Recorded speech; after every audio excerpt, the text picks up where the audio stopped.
25 जून 2025 गुजरात का बनासकांठा जिला दांतिया गांव की सड़कों पर सन्नाटा था। सूरज ढल गया है लेकिन हवा में अभी भी चिता की राख की गंध तैर रही है। सेंधा भाई जो एक पूर्व सरपंच था अपनी आंखों में खालीपन लिए लौटे हैं। उनके हाथों में अभी भी वो कंपन महसूस हो रहा है जो उन्होंने अपनी 18 साल की बेटी चंद्रिका की चिता को आग देते वक्त महसूस किया था। गाँव वाले रिश्तेदार सब इकट्ठा थे। सबके मन पर एक ही गहरा शोक था। सेंधा भाई सबको बोलता है, हार्ट अटैक से मेरी बच्ची का मौत हो गई, बस यूं ही चल गई। कम उम्र में दिल का दौरा आजकल की दुनिया में ये सुनने को आम हो गया है। कोई सवाल नहीं उठता, कोई शक की गुंजाइश नहीं था। लेकिन क्या ये नेचुरल डेथ था या फिर इज्जत के पीछे बुनी गई एक साजिश का आखिरी अध्याय था? ये कहानी है प्यार की, सपनों की और एक परिवार की इज्जत की, जहाँ बेटी के सांसों, उसके फ्रीडम और उस सपना इज्जत के बोझ तले कुचल दी गई। Welcome to Chandrika Chaudhary case.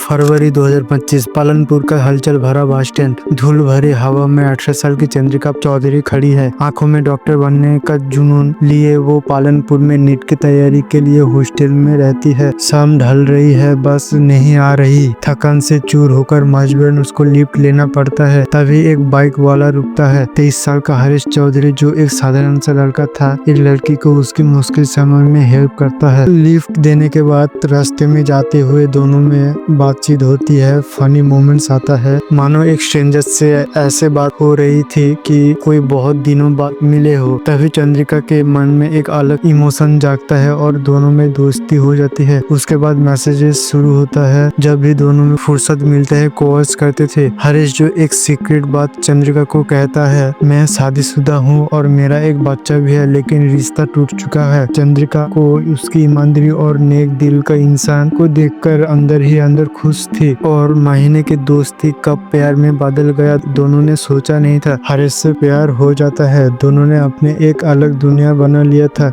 लेकिन ये दुनिया ज्यादा दिन टिक नहीं पाया।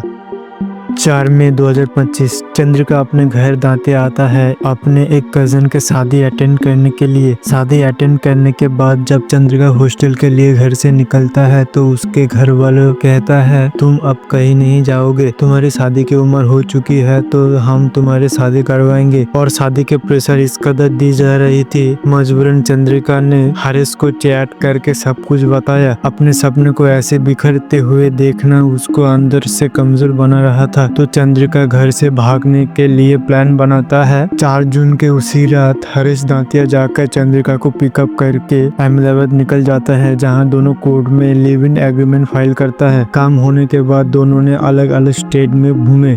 यहाँ घर वालों ने थरत पुलिस स्टेशन में मिसिंग कंप्लेंट लिखाया। पुलिस इन्वेस्टिगेशन शुरू करता है और 12 जून राजस्थान के एक होटल से दोनों को पकड़ता है। पुलिस ने चंद्रिका को घर वालों के पास भेज देता है और हरीश को अरेस्ट कर लिया जाता है। 21 जून जब हरीश जेल से रिहा होता है तो पहले अपने फोन लेता है। वो नोटिस करता है उसका फोन का डाटा डिलीट हो चुका था। उसने जब डाटा को रिस्टोर करके अपने इंस्टाग्राम खोलता है तो वो शॉक्ड हो जाता है। चंद्रिका 17 जून 2025 हरीश को इंस्टा पर मैसेज लिखता है, आओ और मुझे ले जाओ, वरना मेरे घर वाले मेरी मर्जी के खिलाफ मेरी शादी करवा देंगे। अगर मैं नहीं मानी तो वो मुझे मार डालेंगे, मुझे बचा लो।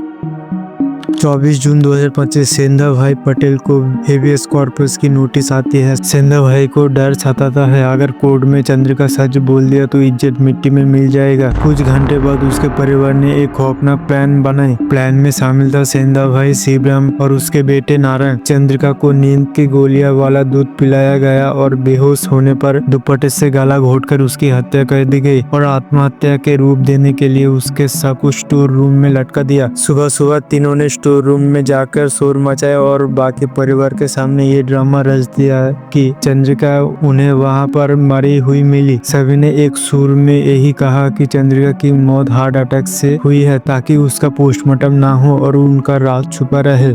जल्दी जल्दी में अंतिम संस्कार कर दिया। ना तो पालनपुर में पड़ रहा उसका छोटा भाई को खबर दी, ना तो किसी रिश्तेदार को। पुलिस को दिए इन कन्फेशन के बाद पुलिस ने शिवराम और नारंग को तो अरेस्ट कर लिया। पकड़े जाने के डर से सेंधा भाई फरार हो गया। चंद्रिका की मौत के पीछे उसकी फैमिली नहीं बल्कि पुलिस भी उतने ही जिम्मेदार थी। चंद्रिका जिस पुलिस से इन सब की उम्मीद लगाए बैठी थी, उसी पुलिस ने उसे मौत के कुएं में धकेल दिया। उसके पास एक लिविंग एग्रीमेंट था जो क्लियरली दिखाता था कि दोनों अपनी मर्जी से साथ रह रहे थे। फिर भी पुलिस ने उस डॉक्यूमेंट को सिर्फ कागज का टुकड़ा समझ के उसके अधिकार को कुचल दिया।